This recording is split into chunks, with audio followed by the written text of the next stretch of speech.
Hello friends, welcome to Scope Computers. मैं हूं इरफान। आज की कोरल ड्रॉ की क्लास में हम सीखेंगे आउटलाइन की प्रॉपर्टीज के बारे में। आउटलाइन की क्या क्या प्रॉपर्टीज होती हैं। तो चलिए स्टार्ट करते हैं। मैं पहले कोई एक लाइन ड्रॉ करता हूं।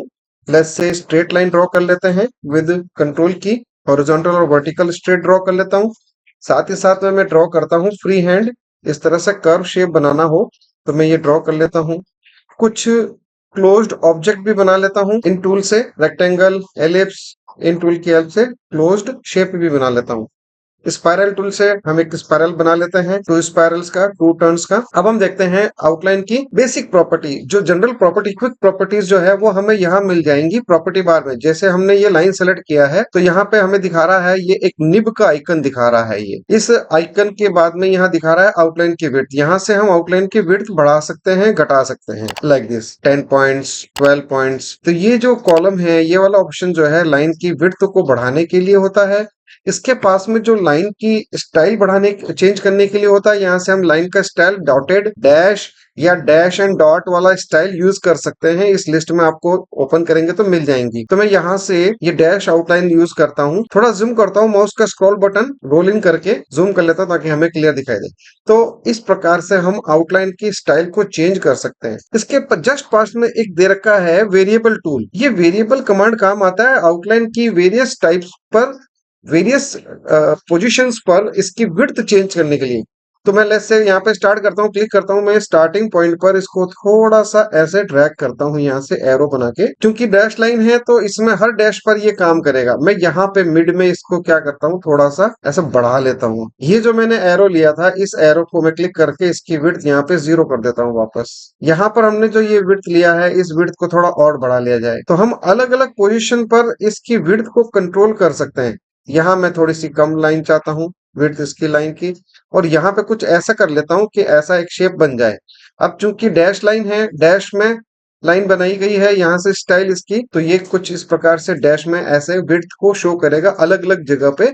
वेरिएबल्स इसको कहते हैं, वेरिएबल आउटलाइन टूल। हर एक पॉइंट पर हम अपना खुद का एक इंडिविजुअल विड्थ अप्लाई कर सकते हैं। इसे कहते हैं कस्टम विड्थ अप्लाइंग। तो लाइन को अगर स्ट्रेट कर दिया जाए, प्लेन कर दिया जाए, तो कुछ इस तरह से शेप बनेगा। हम क्लिप आर्ट वगैरह बनाना हो तो उसमें हम ये टूल का यूज कर सकते हैं। जैसे मैं स्पाइरल पे आ रहा हूँ, यहाँ स्पाइरल की आउटलाइन को विड्थ में देना चाहता हूँ अपने हिसाब से कस्टम। यहाँ से मैं अप्लाई करता हूँ, ये फ्लैट लाइन आएगा। अगर मैं यहाँ से करता हूँ थोड़ा सा इसकी विड्थ बढ़ाते हुए, यहाँ से ये अगेन, ये जो पॉइंट मैंने स्टार्ट किया था इसको 0 कर देता हूँ। ये पॉइंट मैं यहाँ से हटा कर यहाँ ले लेता हूँ वेरिएबल।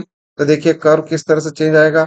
अब अगला मैं वेरिएबल लगाना चाहता हूँ यहाँ, तो वेरिएबल यहाँ पे लगा के माउस को ड्रैग करेंगे इधर की तरफ। मैं एक और थोड़ा सा अंदर की तरफ लेता हूँ, कहीं पे ज्यादा कहीं पे कम। इस तरह से मैं एक क्लिप बनाना चाहूँ तो ये बना सकता हूँ। यहाँ पर थोड़ा सा ये शेप लिया, इसको मैंने इधर बढ़ाया, यहाँ पे थोड़ा सा कम कर लिया, यहाँ पर मैंने और थोड़ा बड़ा कर लिया, या इसको थोड़ा छोटा कर लिया। तो कहीं पर भी किसी भी पोजीशन पर आप क्लिक करके ऐसा कोई शेप बनाना हो तो विड्थ टूल यानी कि वेरिएबल आउटलाइन टूल की हेल्प से आप ये चीज कर सकते हो। नेक्स्ट इसके अंदर है कि जो हम लाइन बना रहे हैं उस लाइन के एरो हेड्स। पहला स्टार्टिंग में नॉर्मल एरो हेड है, कोई एरो हेड नहीं दिखाई दे रहा है। यहाँ पे पूरी लिस्ट आपको दिखाई देगी एरोस किस तरह से चाहिए। हम कोई डिजाइन में पॉइंट करना चाहते हैं किसी स्पेशल पॉइंट्स को, तो हम यहाँ से ऐड कर लेंगे। देखिए तो लाइन का स्टार्ट पॉइंट एरो हेड जो है बन जाएगा ऐसे सिंबल में। ये स्टार्ट पॉइंट का मतलब होता है arrow head. Next arrow head हमारा है लास्ट में। सेकंड एरो हेड हम चाहते हैं कुछ इस टाइप से हो जाए। तो ये जब हम चेक करेंगे यहाँ पे लास्ट में इसके एंड में, तो ये कुछ इस तरह से सिंबल शो करेगा जो हमने एरो हेड के लिए सेलेक्ट किए हैं। अगर यही एरो हेड मैं इस पर लगाना चाहूँ जो मैंने टाइप किया है एस, स्टार्टिंग एंडिंग, लाइन की विड्थ अगर मैं बढ़ाऊंगा तो साथ ही साथ में एरो की विड्थ भी घटेगी बढ़ेगी। अब चूंकि इसमें स्मूथनेस जो है 0 कर रखा है, ड्रॉ करते वक्त लाइन की स्मूथनेस कैसी आनी चाहिए वो 0 कर रखा है। तो जब मैंने माउस से ड्रैग करते हुए जस्ट लाइक अ पेन मैंने इसको यूज किया और एस मैंने लिखा इस फ्री हैंड टूल से, तो देखिए हर जगह पर जहां मेरा माउस जर्क करता है यानी कि थोड़ा बहुत अप एंड डाउन होता है, तो ये उसी जगह पर एक नया पॉइंट, एक नोड ऐड कर देगा, पॉइंट आउट कर देगा। ये पॉइंट्स दिखाएगा, इसके नोड्स दिखाएगा। और यहाँ पर बिल्कुल रफली आ रहे हैं, एकदम स्मूथनेस नहीं आ रहा है। अब मैं यही स्मूथनेस बढ़ा देता हूँ, अबाउ 50% कर देता हूँ, यहाँ से 52 कर दिया या 55 कर दिया। सेम शेप अगर मैं फ्री हैंड टूल से इसी तरीके से बनाने जाऊं तो यहाँ पे देखिएगा आप, इस तरह से मैंने ये शेप माउस को ड्रैग करते हुए ड्रॉ किया था। अब इस वाले शेप में और जो इससे पहले जो शेप बनाया गया था उसमें ये डिफरेंस है, ये थोड़ा स्मूथ बनेगा बजाय इसके। ये जीरो लेवल है, ये वाला जीरो लेवल है स्मूथनेस का, और ये स्मूथनेस का 50% लेवल है। ठीक इसी तरह से मैं स्मूथनेस बढ़ा देता हूं, इसका मतलब ये नहीं कि यहां बढ़ जाएगी। अब जो नया बनाऊंगा उस पर ये इस स्मूथनेस को यानी कि 100% स्मूथनेस लेवल को अप्लाई करेगा। तो फर्क क्या हुआ कि जीरो लेवल पर ज्यादा नोट्स बनेंगे। देखिए ईच एंड एवरी नोट्स पर ये थोड़ा सा ऐसे जर्क करते हुए चलेगा तो रफ बनाएगा। 50% करने पर जितने नोड्स यहाँ हैं उससे जस्ट आधे हो जाएंगे, या 55% अगर मैंने लिया तो 55% कम हो जाएंगे। और अगर मैं 100% करता हूं तो एक दो या चार इतने पॉइंट्स रह जाएंगे, और उनकी हेल्प से जितना स्मूथनेस आ सकता है उस शेप में स्मूथनेस अप्लाई हो जाएगा। ये इस स्मूथनेस वाले कमांड का मतलब होता है। अब नेक्स्ट आते हैं, इसके पास में जो दिखाई दे रहा है वो है क्लोज कर्व। ऑटोमेटिक क्लोज कर देगा कर्व को जो भी खुले हुए हैं। जैसे ये जो मैंने एस लिखा है इसमें क्लोज कर्व नहीं है, एंड कर्व जो है जरूर इसमें अवेलेबल है, स्टार्टिंग और एंडिंग एरो। तो हम क्या करेंगे, क्लोज कर्व में ये क्या करता है, स्टार्ट टू एंड ये मिला लेगा। चाहे ये हो, इसको भी बनाए हो तब भी वही बात है। ओपन कर्व होने चाहिए। अब ओपन कर्व यहाँ पर भी है, एरो एंड जरूर लगा हुआ लेकिन है ओपन कर्व, तो यहाँ पर इसको ये क्लोज करने के काम आएगा। इसमें ये हाईलाइट नहीं होगा, इसमें ये हाईलाइट नहीं होगा, इस स्पाइरल टूल में जरूर ये हाईलाइट हो रहा है, तो हम इसको भी हम इस तरह से क्लोज कर सकते हैं। चूंकि हमने आउटलाइन में विड्थ अप्लाई कर रखी है यानी कि वेरिएबल अप्लाई कर रखे हैं, इसलिए यहाँ पर ये वेरिएबल्स के साथ में इस लाइन को जोड़ते हुए दिखा रहा है। और हम इस वेरिएबल टूल की हेल्प से ये हम चेंजेस कर सकते हैं, इसमें विड्थ को हम कंट्रोल कर सकते हैं। तो पहले जो विड्थ लगा रखी थी वो हमने इसको चेक करने के लिए भी हम ये मिलाया है पूरा या नहीं, ऐसे हम विड्थ बढ़ा के देख सकते हैं। तो ये इस आउटलाइन की जो मेन जो प्रॉपर्टी है प्रॉपर्टी बार में, उसके बारे में है कि हम यहाँ से क्या क्या हम चेंजेस कर सकते हैं आउटलाइन के अंदर। अब बात करते हैं नेक्स्ट, इसमें ब्रिंग इनटू फोकस। ये जो हम ऑब्जेक्ट बना रहे हैं कौन सी लेयर में बन रहा है वो हमें दिखाए।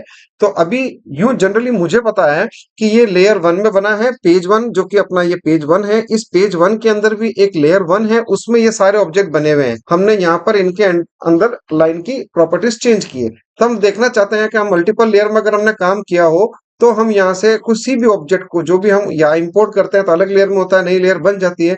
तो ब्रिंग इनटू फोकस क्या करता है, आपको बताता है कि ये लेयर 1 है और उस लेयर 1 के ही सारे ग्रुप ऑब्जेक्ट हैं। तो मैं यहाँ पर इसको फोकस सेलेक्ट करता हूँ, कोई भी लाइन सेलेक्ट करके ये लाइन सेलेक्ट कर लेता हूँ और ब्रिंग इनटू फोकस करता हूँ, और लेयर 1 पर जब मैं क्लिक करूंगा सारे ऑब्जेक्ट जो भी लेयर 1 में थे वो सेलेक्ट हो जाएंगे। ये ब्रिंग फोकस का मतलब होता है। जैसे मैंने इसको सेलेक्ट किया, ब्रिंग इनटू फोकस, ये लेयर 1 के अंदर है, वापस बाहर आना है इसी लेयर फोकस पे ऑप्शन पे क्लिक कर देंगे तो ये बाहर आ जाएगा। इस पर क्लिक करता हूँ, ब्रिंग इनटू फोकस करेंगे तो यहाँ दिखा देगा ये कुछ इस तरह से। और फोकस एडिटिंग मोड से बाहर आना है तो यहाँ से इस मोड से बाहर आ जाएगा। तो अब मैं क्या करता हूँ कि जैसे ये जो मैंने बनाया इसके क्लोज कर्व किए हैं, ब्रिंग इनटू फोकस करने के बाद में इसके अंदर मैं कुछ और ड्रॉ करता हूँ। ये मैंने यहाँ ड्रॉ किया, एक ऑप्शन यहाँ ड्रॉ किया, और इस एडिटिंग मोड से मैं एग्जिट फोकस मोड जो है इससे मैं बाहर आ जाता हूँ। तो इसका मतलब क्या हुआ कि ये ऑब्जेक्ट जो बना है इस ग्रुप ऑब्जेक्ट के साथ में बन गया है। जो सेकंड जो दो और ऑब्जेक्ट बनाए हैं सेलेक्टेड ऑब्जेक्ट में, इनके अंदर हमने इसको बनाया है, ये ग्रुप हो गया एक तरीके से।